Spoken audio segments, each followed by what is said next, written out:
Good morning. Good morning, Governor Walz. How are you? Good to see you. Thanks for having me. Thank you for being here. We're live right now, so thank you for the interview. I'm Al McFarlane. This is a special edition of Conversations with Al McFarlane, talking to Minnesota Governor Tim Walz. This is Black History Month, and Governor Walz, thank you for taking time to reflect on what it means to Minnesota in general, what it means to you personally. So let me start by asking you to talk about the significance of your Black History Month proclamation.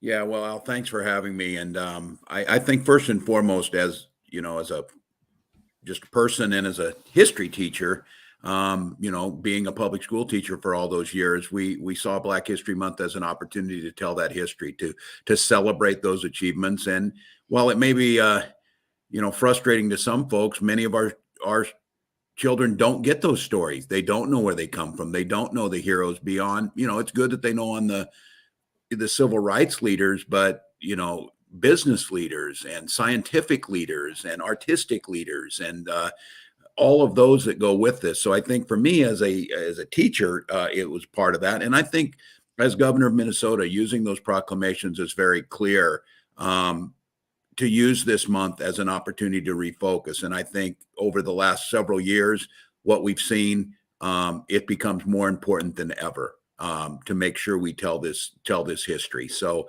it's important. I hope our families took the opportunity to talk with their students. I hope we've seen, whether it be private businesses or state government, lifting up those achievements and talking about the importance, and then having the courage to talk about what we still have to do. There is no shame, and I'm incredibly proud of this state, but there's no shame in saying we have to do better in some areas. And I think Black History Month gives us that opportunity. So, what specifically are you doing, Governor Walz, to honor Black History Month? Any particular projects that you're involved in? Yeah, and it's just, well, when we think about this, I talk often now, we unveil a budget and we talk about a budget being a fiscal document and a moral document, making sure those equity pieces are in there, whether that be equity and bonding to Black-owned businesses or to highlight the contributions to what this economy looks like going forward, making sure we have Black leaders in positions to make decisions. I'm very proud of our administration. Probably has the most diversity we've seen, from public safety to revenue to state government administration. Those are all strong Black leaders that are leading the state in many of those areas. And then I think highlighting, I'll be in a conversation tomorrow with some statewide leaders of lifting up and using my office's platform to lift those voices up. And again, we can be talking about successes in business. My friend Houston White, who I'm proud of and things he's done, but also to have the conversations that we all have three names from Deshaun, Amir, and Jamari that are now added to that list of young Black men who are no longer with us because of gun violence. And so I think, dealing in the moment, looking towards a future, and then making sure that we're highlighting specific things that government can do, whether it be budgets or policies or leadership positions, of making sure that Black leaders are being highlighted, certainly during this month. And I know that the pushback on Black History Month that we always get is it should be every single day of the year. That's absolutely true. We understand that. But I think pausing during February to do a little above and beyond helps bring that focus a little clearer. You mentioned you've got a great team, perhaps the most diverse team that includes Black leaders in your administration.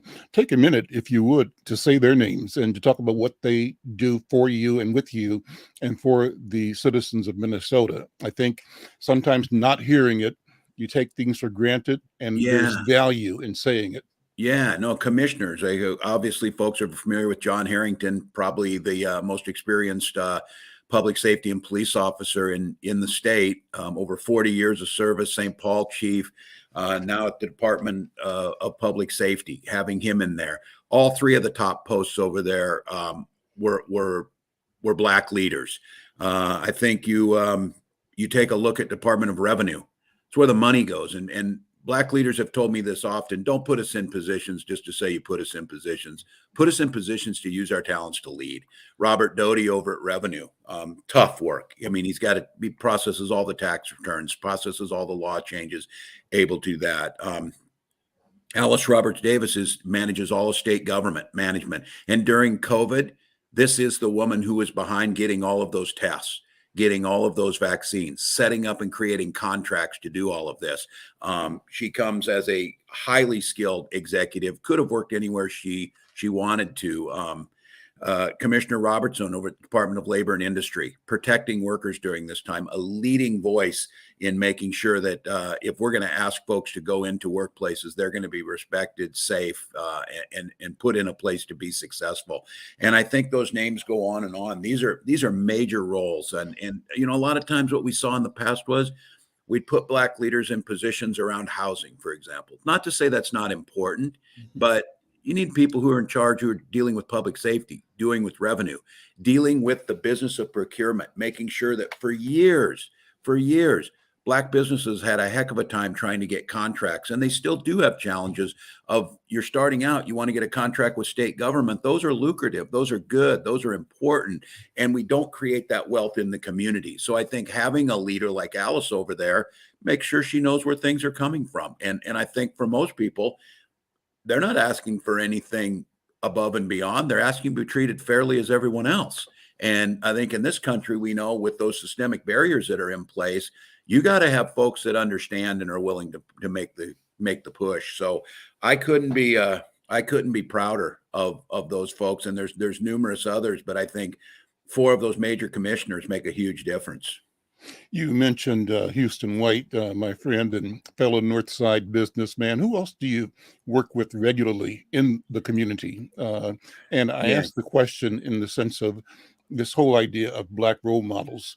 Do you, Tim Walz, have role models in the Black community? Yeah. And I think I appreciate you asking that question now, because I think one of the things is, you know, this isn't a monolithic community. There's voices all over. And I feel proud to have Houston as a friend. He's an incredible entrepreneur. He has a vision. He's funny. He whips me at golf whenever I can get out a few times. I don't know what the guy can't do, but I think he's also there to provide a very grounded thing. When friends tell friends when things could go better or things could go different. And I think in this community, just running off a few names, working with Bishop Howell, Reverend Babington Johnson, you know, the Stair Step Foundation, 21 Days of Peace, folks. I consider them friends, and they pick up the phone, and they pick up the phone in good and bad times. I've worked some with Spike Moss, who has been at this for a long time. And those who know Spike, when I'm failing, he's going to let me know it. And I think that's important. I've become friends, and I wished it wouldn't have been these circumstances, with KG Wilson, who many of you know lost his beautiful granddaughter in one of these random shootings, this unconscionable violence. KG sends me pictures. He keeps in touch and asks what we can do. And then I think when I first said I was going to run for governor, 3 people really took me under their arm a little bit and started showing me the community: Debbie Montgomery, Margaret Coleman, and Yusuf and Jeannie over here in St. Paul. But a lot of these young leaders, Leslie Redmond has called me out on things that needed to be called out on, called me out as governor of Minnesota, and has taken the time to help me try and understand, and watching young Black leaders. And I have to tell you, Al, I feel incredibly blessed to be surrounded by people. And I hope they know that I'm trying to do the best I can to understand the community's needs. But what I've learned from all of them is that the community knows what's best for the community, and we need to trust to make sure that they're put in positions to lead. And I think us creating partnerships, understanding my role is just one person at the table, and that these communities, whether it be business, arts, public safety, and I do have to say, Al, I again am grateful for all the things in my life, but I think maybe you know this. I had the chance to serve for 12 years with John Lewis in Congress, and to be able to call somebody like John Lewis your friend. John took me to Alabama on several occasions. He sat us down in the 16th Street Baptist Church, and then introduced me to Addie Mae Collins' sister, who lost her little sister when they blew that bomb up in that church, and walking across the Edmund Pettus Bridge with John Lewis. I mean, of seeing in the flesh that this wasn't someone out of a history book, and this wasn't something out of the 1960s. It was right here today. So the community's strong here. And whether they're fighting for equity and education, or whether they're fighting to reverse the problems we had when we tore Rondo apart. There's activists up and down from local level all the way to the state level to see these Black leaders now in positions of authority in the legislature. It gives me hope. It gives me hope that we can fix this. But I know I'm listening to the community. Between the pandemic and the gun violence, more work to be done. How do you explain, Governor Waltz, the expansive set of disparities between Black and white in Minnesota? You've listed and named a number of credible, important leaders, people that are committed to improvement, not only of the Black community, but for all Minnesota. But what's the environment that we all are operating in? How do you explain that Minnesota is one of the best places in the world to live for white people, but not so for Black people? Yeah. What has made that so? And how does this conversation address and seek to resolve that conundrum? No, it's a great question, Al. And I think adding to that list of folks who are talking about this gap, obviously Justice Page around education. I think we first of all need to acknowledge, and this is one that, again, it seems probably self-evident to many of folks listening and watching, that systemic racial barriers have caused this. The inability to have generational wealth created because of starting behind to start with. That is a big deal. And for Minnesotans, I think this gap is much more apparent because, as you said, Al, the successful nature of where the white community has been able to, whether it be educational achievement, business startups, and things like that, puts us at a disadvantage. And I do think some of this is cultural, Al, the inability to just call this out. I mean, I was very proud when we were able to issue a posthumous pardon to Max Nason. Took us 100 years to acknowledge that a crowd of 10,000 gathered in Duluth and lynched several young Black innocent folks and then sent Max to prison. I think those are the types of things that we have to have this conversation. And I know people are engaged, and I see parents going to school boards. I'm glad of that. I hope the Black parents are there too, because I'll tell you what, our kids are strong enough. If Ruby Bridges could walk in that school in New Orleans, that little girl, our kids can hear about what happened. And then I think acknowledging that, I think we've seen this globally. We saw it in South Africa. If you're not willing to have a truth and reconciliation around what's happened in the past, it's very difficult to move forward. So I think here we're still struggling to have that conversation.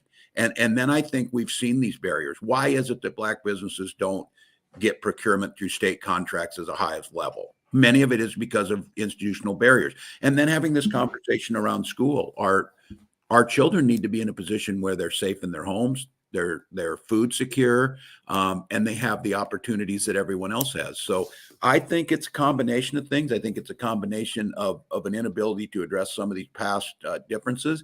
And then I think some of it is that we've got to trust the community itself to be able to lead and make these decisions. I think there's been a real hesitancy to move resources and money into community where they make their decisions. And that's kind of, I hope my budget starts to reflect. You don't need, you don't need someone, a white person riding in and fixing the problems here. What you need to do is remove the barriers, make it fair, and let folks lead. And I think that's hopefully the conversation we're starting to move to. Minnesota has the dubious reputation, Governor, of being ground zero for what's the right word for it? For the challenges of race and justice, yes, law enforcement, etc. George Floyd, recently Amir, before that Dante Wright. And so how do we take these horrific incidences, and you've referred to it already, I think, and turn them into stepping stones, learnings, teachings that reflect what humans are capable of transforming themselves into as a community, as a society, as a state? What are your thoughts? Yeah, I think one thing, Al, we got to get rid of these false choices of things and take, for example, the public safety piece of this. We cannot accept this of these these police involved shootings that take the life of young men. Again, we're thrust back into the center of this with the Mir lock. But we also can't accept our children being shot on the streets in gun violence. And we need police, we need public safety working with community. And I think the way I see it is we can get beyond some of that. Minnesota can prove this. And I think we need to seize the moment that the world was watching in 2020. And I said it then, and I still say it now, Al. I'm afraid if we don't continue to make progress on this, when will we? When will we? And tens of thousands of people out in the streets legitimately expressing this generational grief. We had folks take advantage of that and turn that into violent situations. I think many of you know, Al, the people that were most hurt by that were the Black-owned businesses. Yep. and families. And so I think getting rid of this false choice on this, there's some that we're going to be tough on crime. That's fine, but we better be tough on the causes of crime, and we better be willing to recognize that the systemic racial barriers and racism that created lack of home ownership, lack of school achievement. It's not because this, our children can learn, that they can learn, they can achieve, but what's holding them back? And so I'm still committed and believe that this is an opportunity. But what I fear, Al, is that kind of a reverting back. And what we're seeing now is that we do need to be tough on crime, but mass incarceration of Black youth is not going to fix this problem.